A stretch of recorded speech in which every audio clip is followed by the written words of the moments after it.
What is going on, guys? Sean here again for your Brotherhood. This is another Dragon Ball Z discussion with my brother Super Saiyan Paul, and this time we are talking about a character from Dragon Ball Z who we have loved for so long, but now we've given up hope on him because I want him to make a comeback so much, Dragon Ball Super, and that is motherfucking Gohan. Well, technically we didn't give up hope on it if we still want him back. I mean, if you look at Resurrection F, though, yeah, a lot of people kind of did because he said I can barely go Super Saiyan, guys. That's why we have to. We don't know if he's gonna make another comeback because he can't even go Super Saiyan anymore. That is such a drop. Yeah, that's the thing about Gohan. Now, every time we've kind of pointed this out in the past before, every time he goes to study and then he comes back, like in every single saga since he was a kid, when he went from Kid Gohan and he studied, then he came back into Teen Gohan, which is probably one of the best forms. Then he went back to study and became regular Gohan, who turned into Mystic Gohan. My motherfucking Mystic Gohan. We might see another return. Now, the thing is, we didn't really get to see any huge changes in Gohan unless it was from his emotions, really, like especially the Super Saiyan 2 form.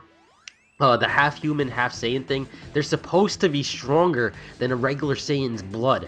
And that's the thing. None of the half-humans are stronger than Goku and Vegeta, which is really, really shitty because of their parenting. They didn't train them enough, and plus these kids are kind of lazy. Gohan did fight only for peace. It's just that emotions were really pushed him forward, especially in the Cell Saga as being by definition of that.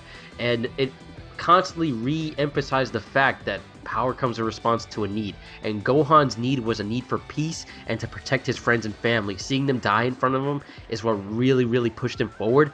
But if you look at the Boost Saga and the two movies that just came out plus Dragon Ball Super, he's a lot more level-headed. He finally found that peace. You don't really get to see as much raw emotion as you did, and that factor that he had as a child where it was just uncontrollable rage and emotion when you messed with his family. Now, that being said, will he get another power buff? That Pan's being alive, now that he has something to protect and lose. That is what we were thinking about. If Pan, a newborn baby, his child, if she is in any danger whatsoever, will that father overprotectiveness draw out all his Super Saiyan power that he has stored inside of him, and he makes a comeback? You think that if Champa even threatens Pan even just a little bit, I think that he'll come back? Because we didn't really get to see that much of I guess a relationship between Gohan and Pan in GT or the last episodes of Dragon Ball Z when she was actually kind of cognitive and able to talk. But that's the thing. And the only time that Gohan really stepped up to the plate in the Buu Saga, even though he was level-headed, was while his friends and family were being slaughtered by Majin Buu on Kami's lookout, and he was getting really impatient with the fact that he's just sitting here about that. But his emotions do push him forward. It wasn't as much as the Super Saiyan 2 part in Teen Gohan because he was getting a power buff from the Elder Kai.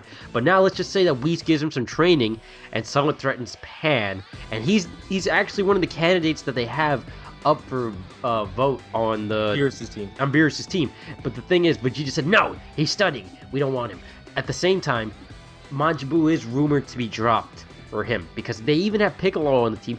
If Piccolo can be buffed, you want the realest person, the realest friend that he has right next to him, because those two have always been squatted up, and they've always had that relationship. In every movie, even though they're not canon, they always got each other's back. Even in the Cell Saga, hey, Piccolo, you were my original teacher. I want to wear your clothing. I represent you. You are better than father and Gohan. That's true. I picture that Piccolo would be the first one to jump in to save Gohan's life if he's ever in danger. Goku is the guy who chills. Goku is not his father. Exactly, and like you're saying, if he ever jumped in his way in danger, maybe Piccolo could also be the driving factor. If Piccolo's stepping up to the plate, don't you think Gohan would be there just in case one of his best friends ever died? One of the first people that he ever really met? His real father.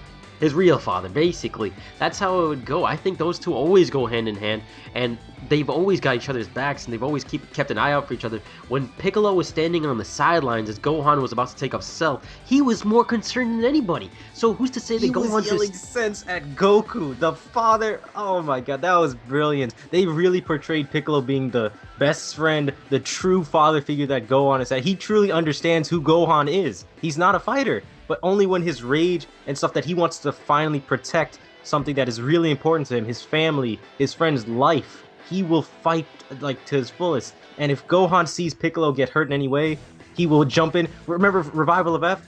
Piccolo was the one who saved Gohan by restarting his heart. Exactly. How do you do that? And Piccolo was the first one to really discover it. You push this kid to the edge, he'll bounce back. But he was just really afraid of that Cell thing because not even Goku could take him on. But as a child, he realized this before anybody else, and that was the thing with Piccolo standing up to the plate here. Him getting a buff.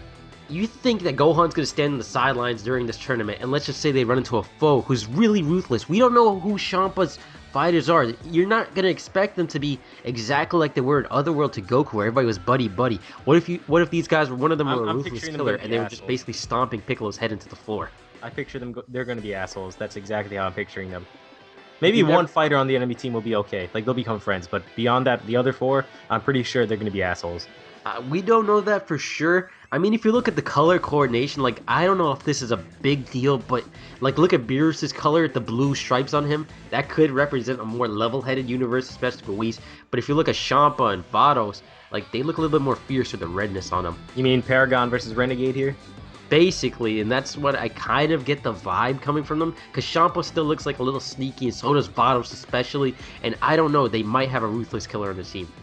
I would believe this. Because I don't think that Champa would give up that easily if Beerus beats his team. I think there's going to be something that he'll do, like underhanded, sneaky shit to do that. And then maybe Gohan is the one who's going to be the intervention between that. Well, Champa was planning on doing some stuff with the Dragon Balls, and on top of that, I mean, if you look at his size, you know how much he cares about food, and I think he really wants planet Earth. So, I mean, that could be a thing. They might be fighting seriously over food, but that's the other part of this. Dragon Ball Z was a lot darker than the Dragon Ball Super, and that's one of the things that they're missing out on. Yeah, that is a serious thing. I can't really like Super that much, because if you go back and watch Dragon Ball Z, like when Trunks first arrived, and he showed, like, he told Goku everything about and there was no hope and everything. Yeah, and that was dark. His future was as dark as it probably could get, especially when he saw them killing, like, old people and stuff. But in this, it's so happy-go-lucky. I love it, though. I love the fact that we have another Dragon Ball Z series. But will they take that dark turn? I think that's what it's missing to make it perfect. Honestly, for me, Dragon Ball Super is just missing that. They need a major character death. That's what they need. If Beerus dies, that's even fucking epic. If Champa dies, that's... Well, I hope they can lead into that. But if, like, a god dies, that is seriously something that will make this show. Because death is what always pushed these characters forward. The fear of death, or their friends dying, or someone around them dying. Even though they have contact with them in the other world, who's to say a god goes to the other world? They could destroy Otherworld if they wanted to. I mean, who's to say that they would go to Otherworld, because the Kais fear them, and the Kais live there. Who's to say that they're supposed to go there afterwards? Have you ever seen Kid Buu can teleport there? If Kid Buu can teleport there, I'm pretty sure that gods can teleport there. And yeah, but who's to say that when they die, they don't become ash? They don't become ash? Let's just say that they don't turn into a pile of ash, because you know when he dies second time with the halo above your head, you turn into ash. Oh shit. So who's to say that gods go to hell or heaven? Damn, that's some philosophical. If you disappeared forever, if Beerus disappeared forever, or Whis, I think that would be amazing, honestly. Because then they would actually have some closure to the arc and everything. I doubt this would happen, but that would be really, really good. Because that's one of the things in other animes, I'm kind of referencing Naruto here, that really, really helped combine the warriors together. Like, it gave everybody some relevance because someone close to them had died in that universe. However, in Dragon Ball Z, that's the problem. A lot of the focus went to Goku and Vegeta because there's nothing going on with the other characters. No relationships are being disbanded or anything. There's no death. So we don't have to worry about you guys because you guys are never going to die. Yeah, Kirito focused on Goku. Only that 7 years that Goku was dead, peace. When he shows back up, everything goes to shit. That one day he was there. And during the Majin Buu saga. Yeah, but then again, he wanted Gohan to be the successor, but fans didn't want that. And I really saw where that was coming from, because if you look at the Cell saga, that was the father-son saga, where everybody was passing the torch to their sons. Trunks surpassed Vegeta in strength, Gohan surpassed his father in basically everything, in harnessing his emotions, especially in his inner demons. Goku guided him through that, even to the last moment, and after that, it was basically like, these 7 years are basically a testament to show you didn't need Goku anymore. Gohan was able to hold his own. That is seriously true, but I think that it would have been a better choice to have Gohan as the successor. I don't know if it was a better choice because we all love Goku so much, and that's why I might be one of those fans that kind of pressured Akira Toriyama to bring back Goku. It makes a lot of sense to pass it to the father-son thing, and plus the half Saiyan blood is supposed to be stronger than the full Saiyan blood, but I digress. Anyway, guys, thank you guys so much for watching. Make sure you guys like and favorite the video, subscribe for more, comment below with your thoughts. what should happen with Gohan and Piccolo in this series, and what do you guys think Dragon Ball Super should do? Should they make it into a darker tone? Do you agree with us on that? No more chibi dub happiness. We need someone to die. We want someone to die, and Gohan to return to his quest. Anyway, be seeing you guys next time. Take care. Peace.